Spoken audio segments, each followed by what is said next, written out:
Assalamualaikum warahmatullahi wabarakatuh. Alhamdulillah, Rabbil Alamin. Salam jumpa dengan saya Ishak Khalil yang Alhamdulillah pada semester ini dapat kesempatan untuk berdiskusi ya dengan Anda ya, mobil khususnya kelas Anda ya dalam materi struktur data ya. Kalau dengar istilah struktur data, pasti langsung di imajinasi Anda itu ada banyak hal kaitannya dengan data. Ya, kalau kita bicara tentang sistem informasi, ya banyak bidang yang sekarang itu bergelut dengan IT, ya khususnya dengan sistem informasi. Sistem informasi itu adalah sebuah tools yang biasa digunakan oleh banyak pihak, ya, baik itu instansi pemerintah, perusahaan, ataupun sekolah, ataupun kampus. Gitu. Nah, lebih mengerucut, kalau kita bicara tentang struktur data, mungkin kita harus mengenal dulu konsep DBMS, Database Management System, ya, Database Management System. Nah, dalam Database Management System itu data itu di-manage dengan baik. Nah, sebelum kita lanjut ke tentang memanage data, nah konsep yang harus Anda pahami adalah struktur yang kita sebut dengan struktur data. Ya, nah di materi ini mudah-mudahan nanti kita bisa banyak berdiskusi, ya, mobil khususnya tentang uh, struktur data. Ya, kalau kita bicara database berarti kita bicara tentang atribut. Kalau kita bicara tentang database berarti kita bahas tentang tabel. Kalau kita bicara tentang database otomatis kita bahas tentang tipe data. Nah, lebih spesifik, tipe data ini yang akan kita kaji, yang akan kita diskusikan, ya, tipe data. Oke, mohon izin saya untuk share screen. Nah, di materi struktur data itu nanti kita akan bertemu dalam 14 kali pertemuan, ya, terbagi dalam 2 termin sampai UTS, ya, lalu sampai UAS, ya, kurang lebih ada 14 pertemuan. Nah, mudah-mudahan di 14 pertemuan itu akan ada pemahaman tambahan bagi Anda, ya, yang memang di nantinya sebagai seorang ahli-ahli IT, ya, entah itu sebagai database manager, entah itu sebagai analisa sistem, entah itu sebagai programmer, tentu yang bisa memikirkan itu adalah konsentrasi saya di mana nih gitu loh. Konsentrasi saya di mana pada saat Anda nanti terjun ke dunia kerja. Nah, di pertemuan ke-1 saya coba akan menjelaskan tentang konsep struktur data dan salah satu tipe data mungkin Anda sering mendengar yaitu array. Ya, konsep struktur data. Kalau tadi kita bicara DBMS, dalam imajinasi kita membayangkan kita membangun sebuah aplikasi, ya, interface-nya itu adalah end user, tampilan depan, di mana tampilan depan itu berhadapan langsung dengan si user. Nah, si user itu kan menginput data, menginput transaksi, menginput laporan. Nah, laporan transaksi itu diinput dan disimpan di dalam DBMS. Contoh, pada saat Anda mengakses sebuah web, ya kan? Sebuah web kampus misalkan. Nah, di web kampus itu kan Anda tinggal memasukkan NIM. Sekian, sekian, sekian, sekian, sekian. Lalu Anda memasukkan password sekian, sekian, sekian. Nah, NIM dan password Anda, nah itu disimpan di dalam database. Nanti diproses. Kalau di dalam Syspo itu dikenal input, proses, output. Inputnya username dan password, prosesnya dia akan membaca. Wah, si A username-nya apa nih? Si B username-nya apa nih gitu. Setelah input passwordnya, maka dia akan memproses. Outputnya apa? Dia akan bisa membuka jendela tampilan interface-nya. Kalau dia login di web, berarti dia tampilan ke akun mahasiswa. Kalau dosen berarti ke akun dosen.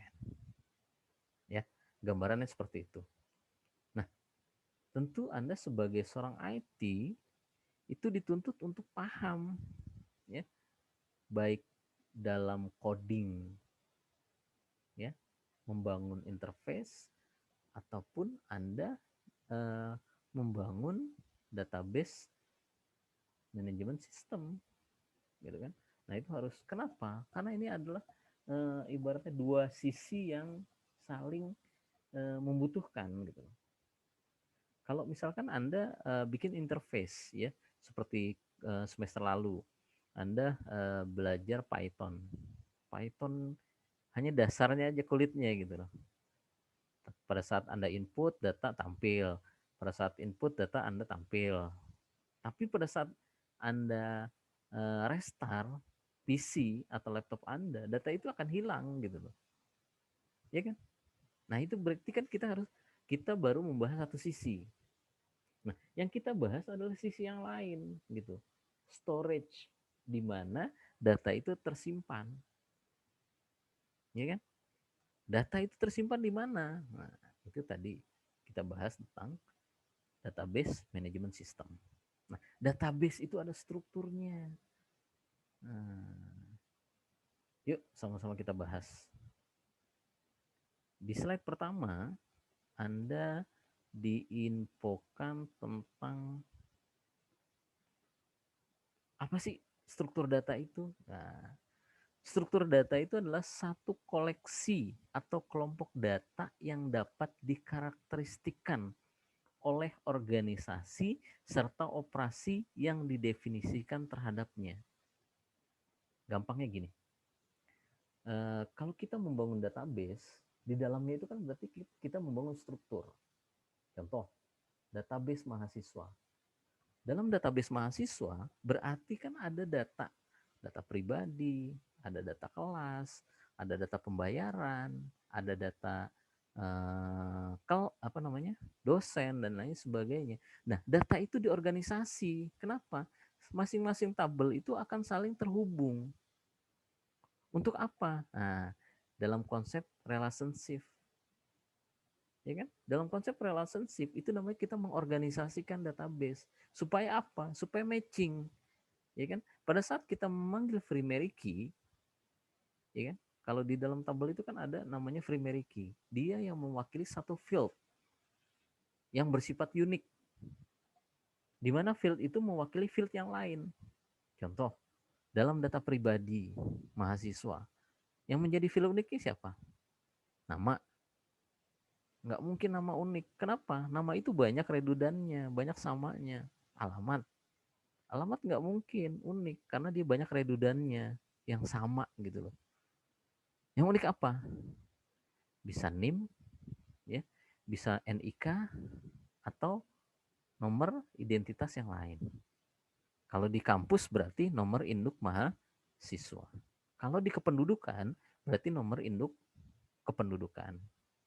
Kalau di pekerjaan berarti nomor induk karyawan atau pegawai. Ya.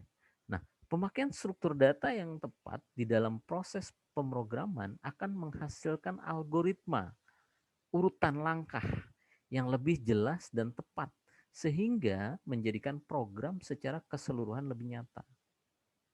Ya kan? Nah, kalau kita membangun sebuah program, ya kan? Kita kan membangun algoritma, urutan gitu, urutan langkah. Oh, kita harus bikin ini dulu, bikin ini dulu, bikin ini dulu. Nah, kalau langkahnya terurut, ya kan? Capaiannya juga akan menghasilkan lebih efektif dan efisien. Tujuan dari struktur data adalah pemakaian struktur yang tepat di dalam proses pemrograman. Program apa tadi? Ada interface, ada database. Dua sisi yang tidak bisa terpisahkan. Dua sisi yang tidak bisa terpisahkan.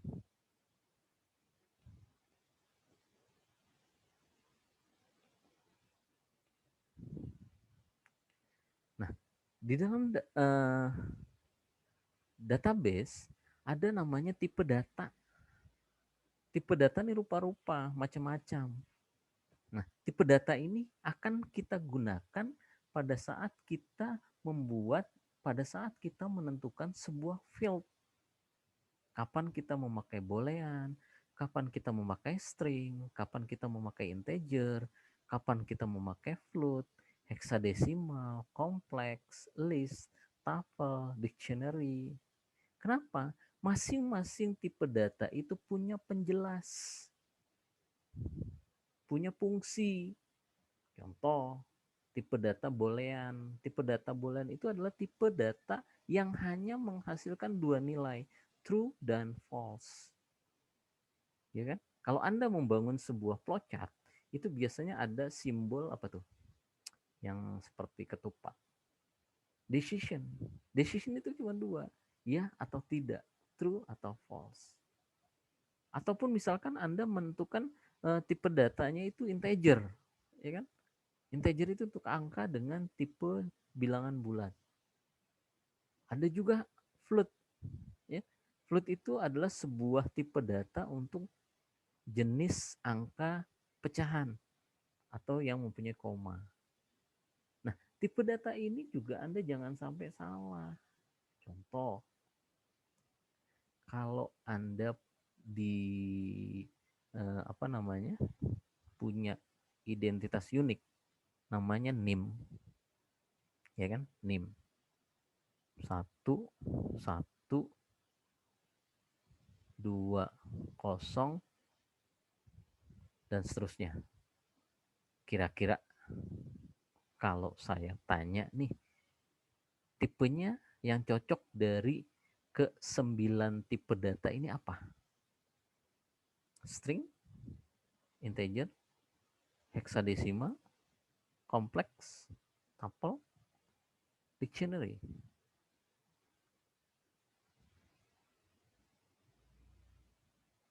Ayo kira-kira.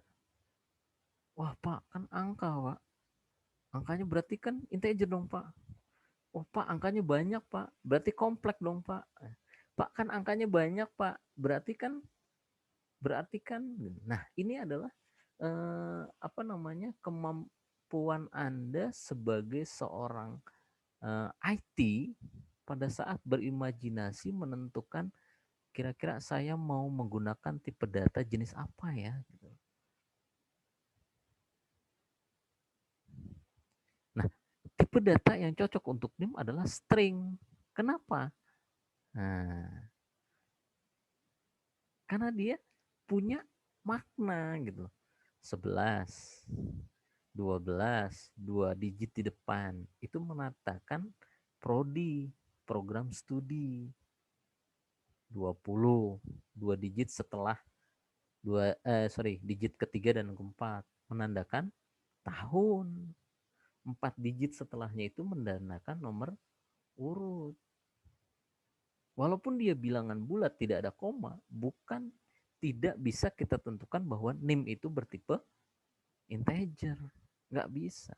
Kenapa? Nah, inilah Anda harus paham. Masing-masing tipe data ini fungsinya seperti apa.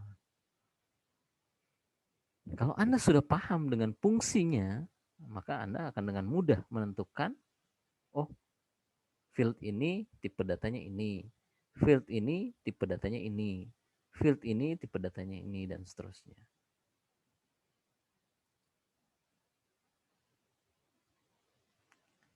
Struktur data ada dua. Ada struktur data sederhana, ada struktur data majemuk.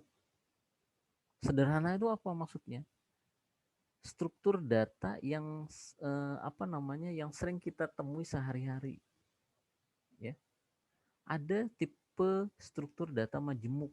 Majemuk itu ya namanya majemuk ya, berarti kan banyak jenisnya, ya kan? Bisa didefinisikan lagi di dalamnya, ya. Majemuk juga dibagi lagi dua, ada linear, ada non linear. Nah, nanti satu persatu kita akan coba membahasnya. Nah, untuk hari ini kita coba akan mendetailkan tentang tipe data sederhana atau struktur data sederhana. Array atau larik disebut struktur data sederhana yang dapat didefinisikan sebagai pemesanan alokasi memori sementara pada komputer. Ya kan? Misalkan Anda input satu data pesan. Data pesan itu pada saat Anda menyimpan, dia sudah tersimpan di dalam storage belum? Belum. Dia baru disimpan sederhana. Nah, pada saat kita eksekusi simpan, nah baru dia akan mengalokasikan, ya kan? Mengalokasikan tempat di mana nanti dia akan tersimpan. Tersimpannya di mana? Nah, nanti pada saat Anda mau cetak, nah dia akan lakukan pemanggilan. Ya, array dapat didefinisikan sebagai satu himpunan hingga elemen yang terurut dan homogen. Terurut apa? Terurut adalah teridentifikasi elemen pertama, elemen kedua, dan seterusnya. Homogen apa? Setiap elemen dari sebuah array harus mempunyai tipe data yang sama. Nah, Anda punya A, tipenya apa? Ya tipenya integer gitu. Tipe datanya sama. Kenapa? Tipe datanya integer. Karena biasanya kita suka menggunakan data-data yang sifatnya bulat. Jadi sekali lagi, pengertian terurut itu dapat diartikan elemennya itu teridentifikasi. Elemen 1, elemen 2, elemen 3, dan seterusnya. Homogen itu satu elemen array haruslah mempunyai tipe yang sama. Ya, masing-masing punya punya keunikan gitu loh. Dimana keunikan itu ya kita sebagai seorang programmer harus memahami gitu. Kalau nggak paham ya kita harus banyak berlatih, banyak membaca. Definisi array, array dapat mempunyai elemen yang seluruhnya berupa integer atau karakter atau string. Dapat pula terjadi suatu array mempunyai berupa array, elemennya berupa array. Di dalam array ada array gitu. Seperti kalau Anda pernah belajar pemrograman, di dalam looping ada looping, ya, nested loop gitu loh. Atau di dalam if ada if, nested if. Di dalam array ada elemennya array juga. Bisa juga seperti itu. Karakteristik array satu mempunyai batasan dari pemesanan alokasi memori bersifat statis. Batasan itu kenapa? Kita tentukan array-nya itu dimensi berapa? Satu. Alokasi memorinya berapa? Angkanya n. N-nya berapa? Yang kedua, mempunyai tipe data yang sama atau bersifat homogen. Baik berupa integer, karakter, atau string. Karakter dan string itu punya tipe angka juga. Karena kan dia sama. Ada huruf, ada angka, ada simbol. Kita bisa gunakan. Dapat diakses secara acak atau secara random. Tiga hal yang harus diketahui pada saat Anda mendeklarasikan array. Pertama, tipe data array. Yang kedua, nama variabelnya, name variabel, ya. Yang ketiga, subscript-nya atau indeks, ya. Nah, array itu dibagi menjadi 3. Array dimensi 1, one dimension array dimensi 2, two dimension array dimensi 3, three dimensi array. Nah, masing-masing array ini punya perbedaan gitu loh. Dimensi 1 seperti apa, dimensi 2 seperti apa, dimensi 3 seperti apa. Coba Anda pahami, Anda lihat. Di deklarasi, ini yang disebut dengan nama.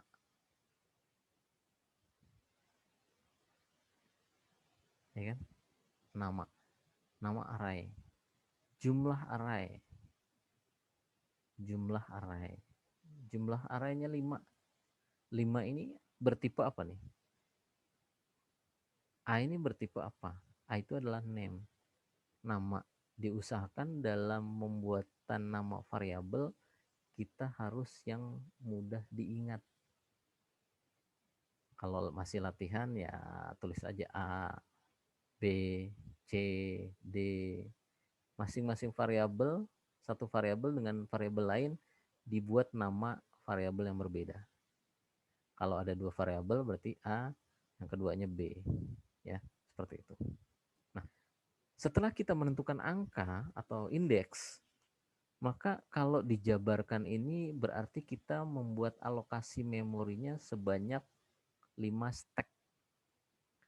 A indeks 1, A indeks 2, A indeks 3, A indeks 4, A indeks 5. Nah, yang harus kita pahami, indeks itu dimulai dari 0. Walaupun alokasinya ada 5. Tapi indeks itu selalu dimulai dari 0. 0, 1, 2, 3, 4. Kalau berarti angkanya 5, berarti susunannya 0, 1, 2, 3, 4.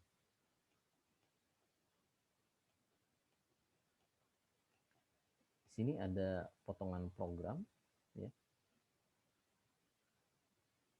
Potongan program di sini dia mempunyai tampilan input hobi ke 0. Pertama dia tulis membaca, dijawab ya, maka dia akan tampilkan lagi. Menulis, begitu seterusnya sampai ketiga, ya.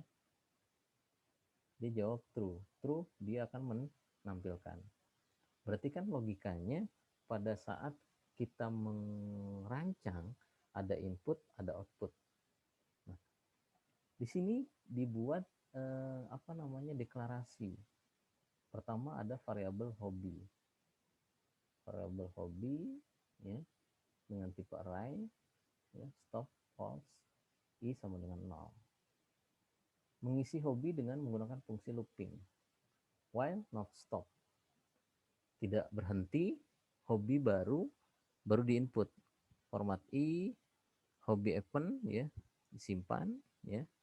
Increment i, pemanggilan data, ya.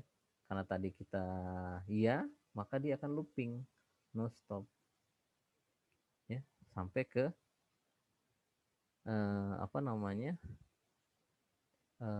jika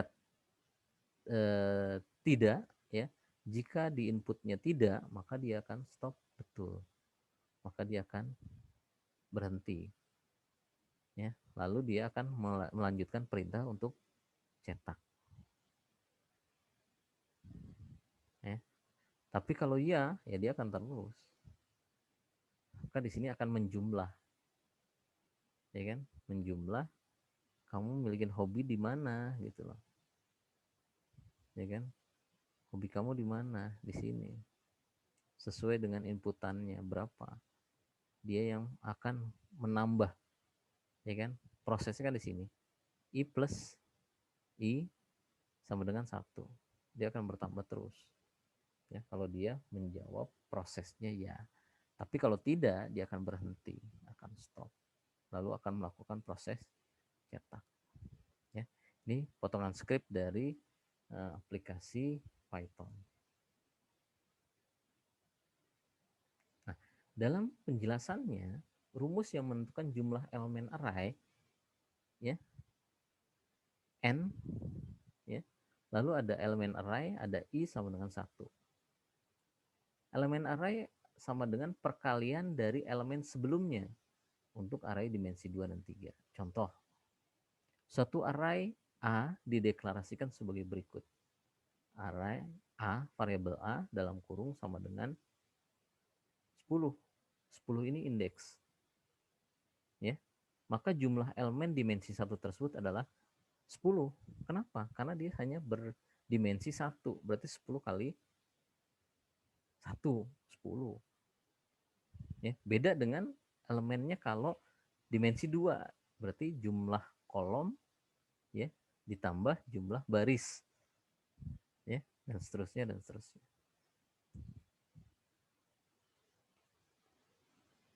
Di slide selanjutnya yang harus Anda pahami adalah pemetaan atau mapping.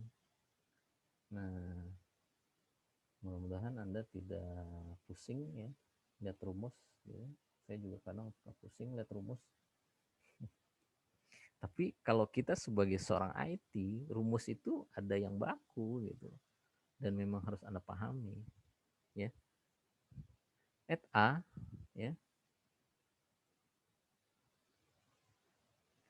At A dalam kurung kurawal I sama dengan B plus dalam kurung I dikurang 1 dikali L. At A dalam kurung I adalah posisi array yang dicari. Posisi array yang dicari. B adalah posisi awal indeks di dalam memori B. Awal indeksnya berapa? I adalah subscript atau indeks yang dicari. Kenapa? Kita harus menentukan subscriptnya indeks array. Kenapa? Array itu kan mencari kan kamar-kamar itu kan misalkan tadi array A sama dengan 5. Nilai dari 5 kamar itu yang kita mau alokasikan kamar stack nomor berapa gitu. Lalu L, ukuran atau besar memori dari sebuah tipe data. Ya kan? Kalau tipe data pada saat kita menentukan berarti kita menentukan width-nya, besarnya. Misalkan, suatu array A dideklarasikan sebagai berikut. Integer A, integer adalah tipe datanya. Ya, kalau Anda buat deklarasi berarti int, A variabelnya, 5 adalah indeksnya. Dengan alamat indeks awal berada pada di 0011. Ini Anda bacanya 0011 heksadesimal. Dan ukuran memori tipe data integer 2. Tentukan berapa nilai array A3. Ya. Sekali lagi, suatu array A dideklarasikan sebagai berikut. Dia tipe data integer ya dengan nama variabel A ya dengan indeksnya 5. Dengan memori awal indeks itu 0011 heksa. Dan ukuran memori tipe data integernya adalah 2. Tentukan berapa alamat array A3. Nah, kita coba akan bahas dengan mempergunakan rumus yang tadi. Ya, yang tadi kita Yang tadi kita bahas ya dalam konsep mapping. Mapping itu paham ya, mapping. Mapping itu pemetaan alokasi memori, ya kan? Alokasi memori 1, alokasi memori 2, alokasi memori 3, alokasi memori 4, alokasi memori 5. Nah, kalau kita menjabarkan atau menyelesaikan, kita harus mengetahui dulu yang ingin dicari adalah A3. Dengan nilai B ya.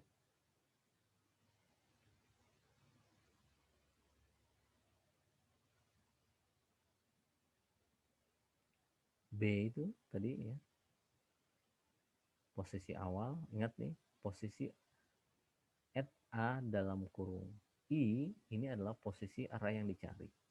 B, posisi awal indeks di memori. I, subscript atau indeks array yang dicari.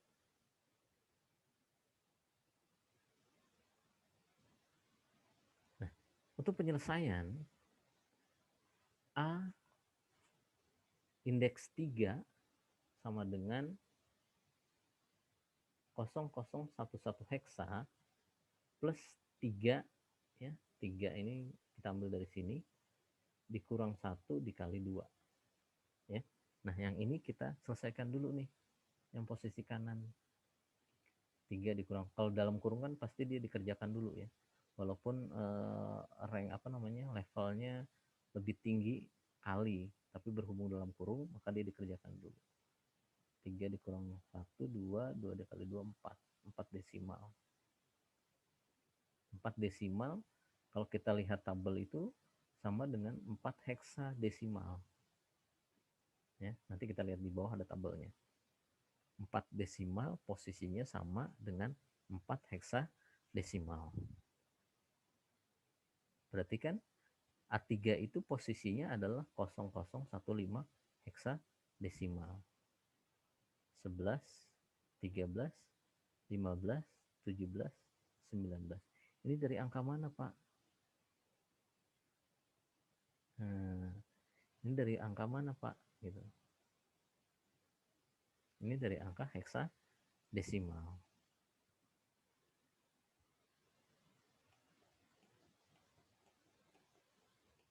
Nah, di tabel ini. Coba Anda perhatikan. Yang kita bahas masih dalam lingkup desimal dan heksadesimal. Desimal dan heksadesimal itu angkanya sama sampai 15. Cuma bedanya dalam penulisan. Kalau dia heksadesimal 10, maka dia dituliskan A, 11B, 12C, 13D, 14E, 15F.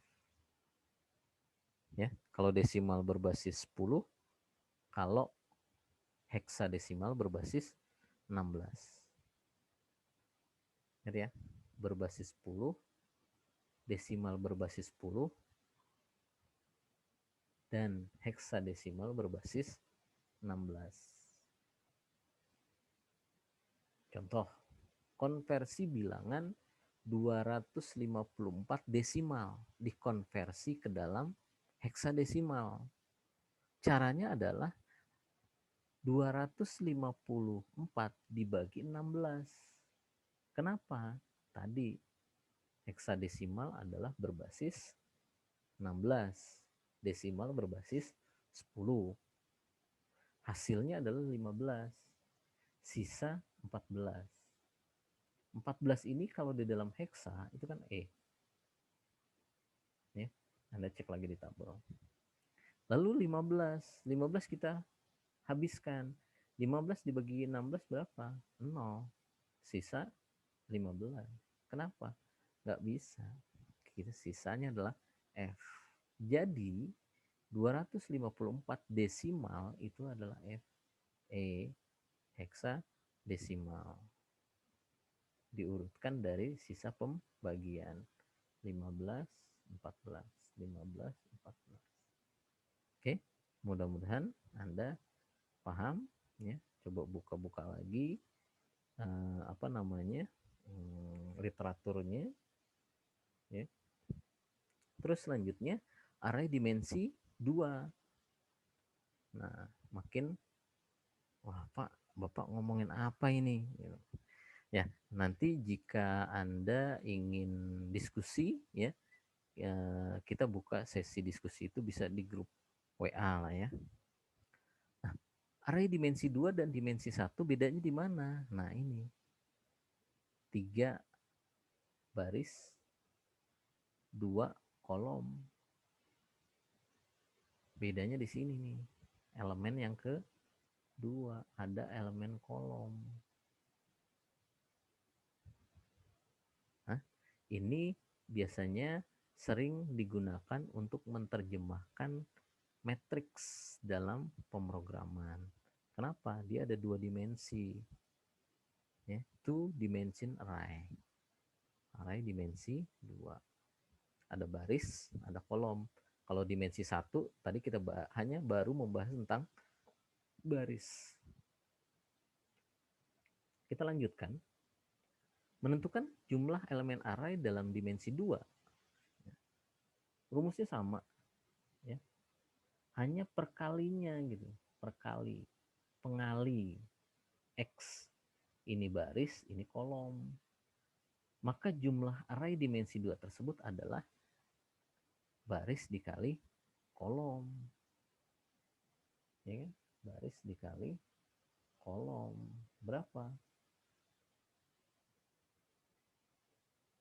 Kalau 4 dan 3, kalau 2 dan 3 dan 2, 6. Kalau 4 dan 3, 12. Ya, paham ya? Catatannya di sini. Perkalian dari dimensi sebelumnya untuk array dimensi 2 dan 3. Elemennya dikali. Maka jumlah elemen array dimensi 2 tersebut 4 dari baris, 3 dari kolom. Menghasilkan angka 12.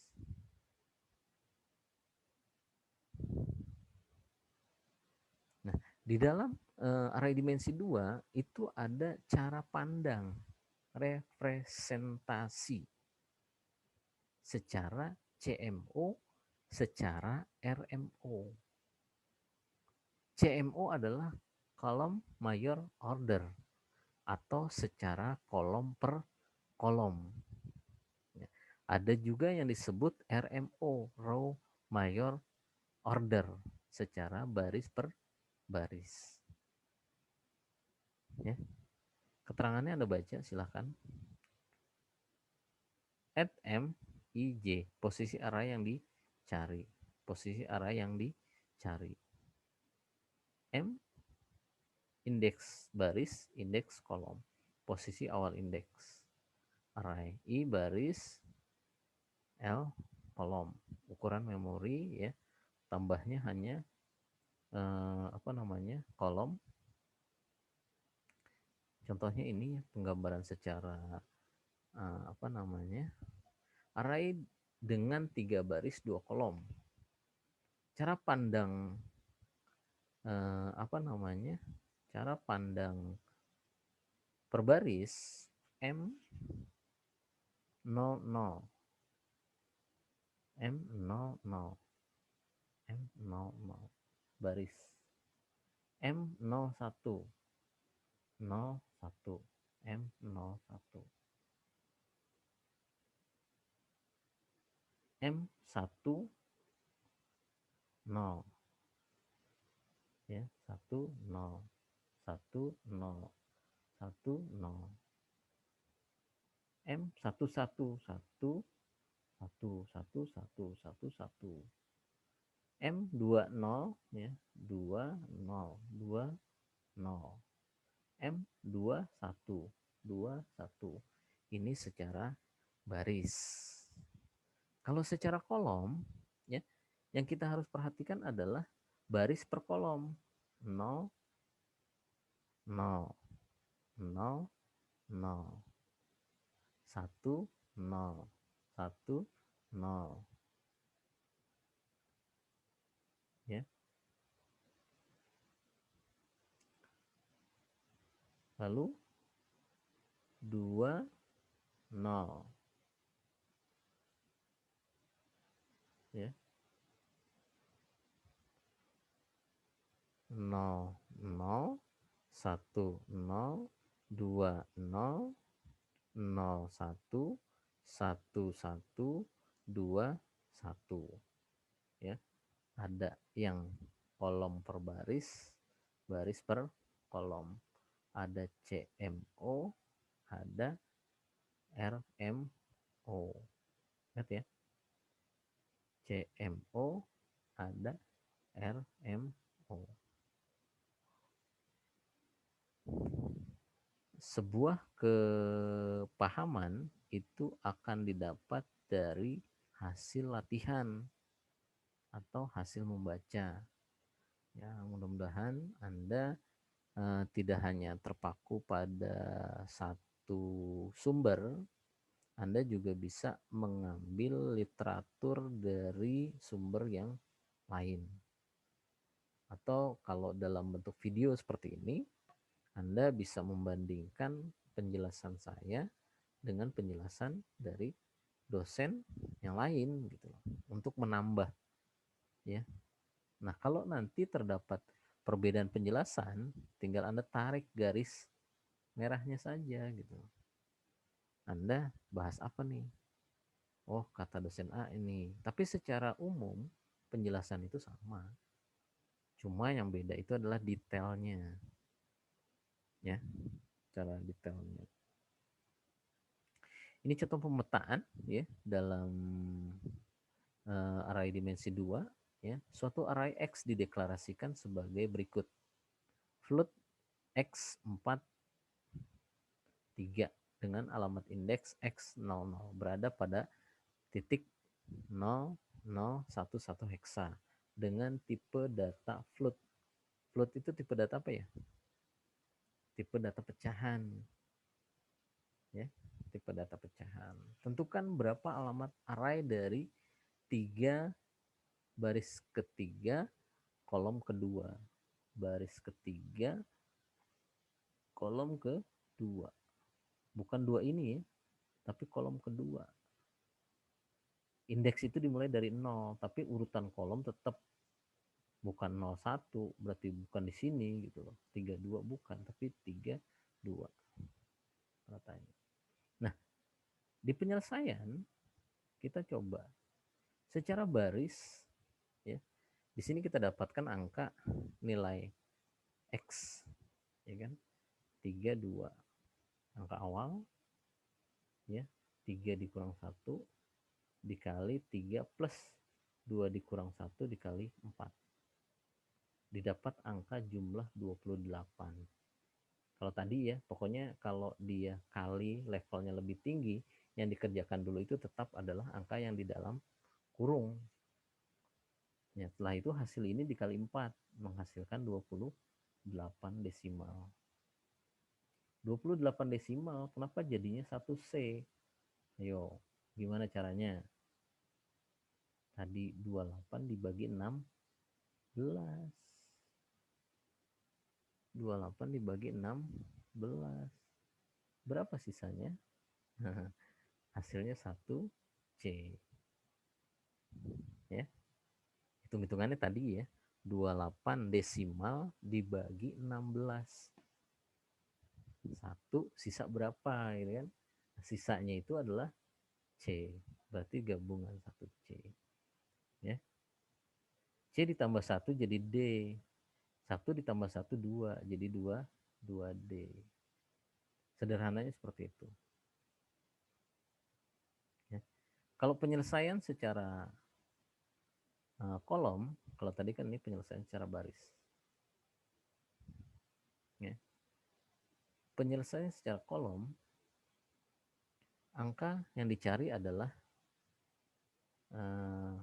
berarti dibalik gitu kan.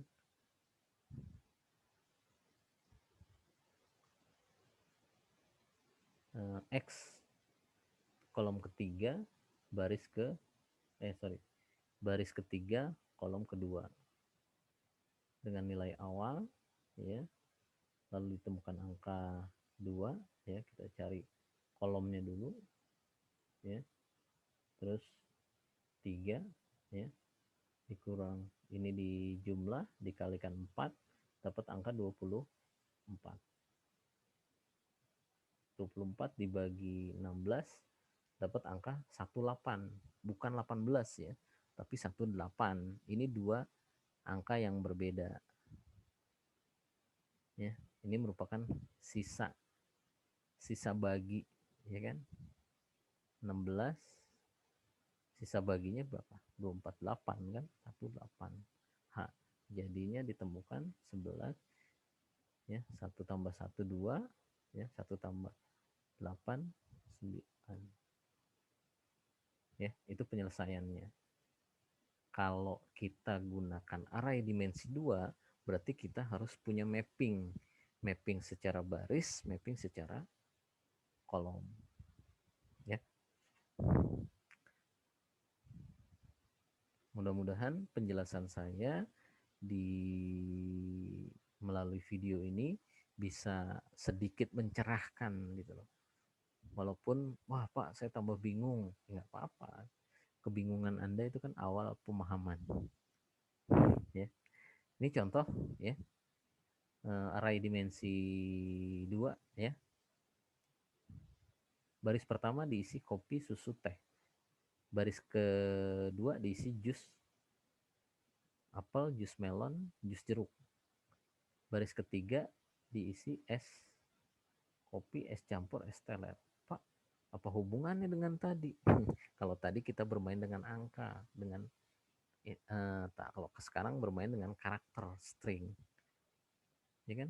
Kalau array itu bisa aja kita, kan tadi disebutkan bisa pakai integer, bisa pakai karakter atau string. Cara mengakses list multidimensi misalkan dengan kita ingin mengambil es kopi. Es kopi itu ada di mana? Posisi 2 ya. Es kopi itu kan ada di baris ketiga kolom ke 0. Kolom ke 1 ya. Kalau kita tulisnya 20 ya karena memang indeksnya dimulai dari 0. Maka dapatlah apa namanya? Tampilannya es kopi. Mungkin